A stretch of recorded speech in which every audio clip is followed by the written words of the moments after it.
Bismillahirrahmanirrahim. Assalamualaikum warahmatullahi wabarakatuh. Perkenalkan, saya Heriana Madani dari Prodi Bimbingan dan Konseling kelas C. Pada kesempatan kali ini saya akan sedikit mempresentasikan mengenai materi pembukaan diri, yang dimana materi ini merupakan salah satu materi dalam mata kuliah keterampilan komunikasi.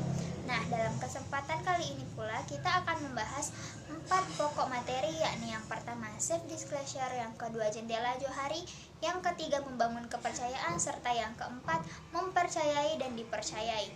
Namun sebelum masuk kepada 4 pokok materi tersebut, kita harus mengetahui dulu apa sebenarnya pembukaan diri itu. Nah, pembukaan diri sendiri adalah bentuk komunikasi interpersonal dalam bentuk berbagi informasi diri pribadi berupa ide, perasaan, dan fantasi, serta mengungkapkan reaksi dan tanggapan terhadap suatu situasi yang umumnya disembunyikan, namun disampaikan, sehingga orang lain mengetahui apa yang kita pikirkan, apa yang kita rasakan, serta apa yang kita inginkan. Pengungkapan diri yang dilakukan secara tepat merupakan indikasi dari kesehatan mental seseorang. Nah, setelah mengetahui apa itu pembukaan diri, kita melangkah kepada 4 materi pokok yang akan kita bahas. Yang pertama adalah self-disclosure. Self-disclosure berarti membuka apa yang kita rasakan kepada orang lain. Namun, bukan berarti mengungkapkan detail-detail intim dari masa lalu kita. Untuk dapat membuka diri, tentunya kita harus memahami diri kita terlebih dahulu.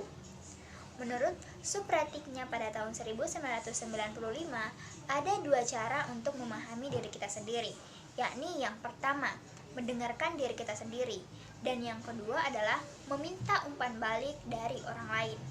Materi pokok yang kedua adalah jendela johari. Joy Luv dan Harry Incamp melukiskan diri kita sebagai ruang berserambi 4. Inilah yang disebut dengan jendela johari, yang dimana serambi pertama berisi hal-hal yang kita ketahui maupun orang lain ketahui, atau disebut juga dengan ruang terbuka. Untuk serambi yang kedua adalah hal-hal yang kita tidak ketahui namun diketahui oleh orang lain, yang dimana disebut dengan ruang buta. Untuk serambi yang ketiga adalah hal-hal yang kita ketahui namun orang lain tidak ketahui, disebut juga dengan ruang tersembunyi.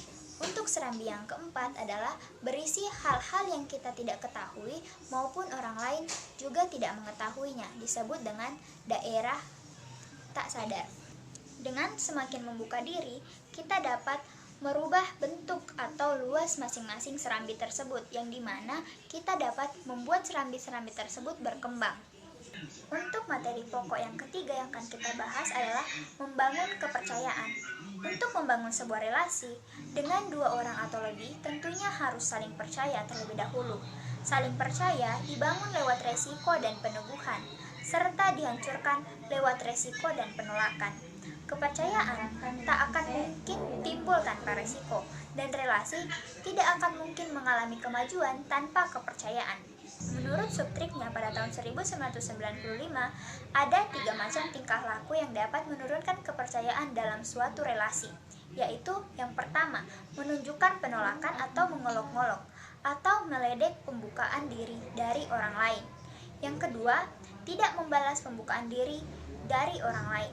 Serta yang ketiga, tidak mau mengungkapkan pikiran, perasaan, dan relasi kita kepada orang, kendati ia telah menunjukkan penerimaan, dukungan, dan kerjasama kepada kita. Untuk materi pokok yang keempat adalah mempercayai dan dipercayai. Mempercayai artinya menghadapi resiko, menerima akibat-akibat menguntungkan atau merugikan dengan menjadikan dirinya rentan di hadapan orang lain. Sedangkan dipercayai berarti rela menanggapi orang lain yang ambil resiko dengan cara menunjukkan jaminan bahwa orang tersebut akan menerima keuntungan dari apa yang mereka ambil. Dalam hal penerimaan, ada 2 hal yang perlu dicatat menurut Supratiknya pada tahun 1995. Yang pertama, penerimaan terhadap orang lain, dan yang kedua adalah penerimaan dari orang lain. Mungkin sekian dari saya. Lebih dan kurangnya mohon dimaafkan. Assalamualaikum warahmatullahi wabarakatuh.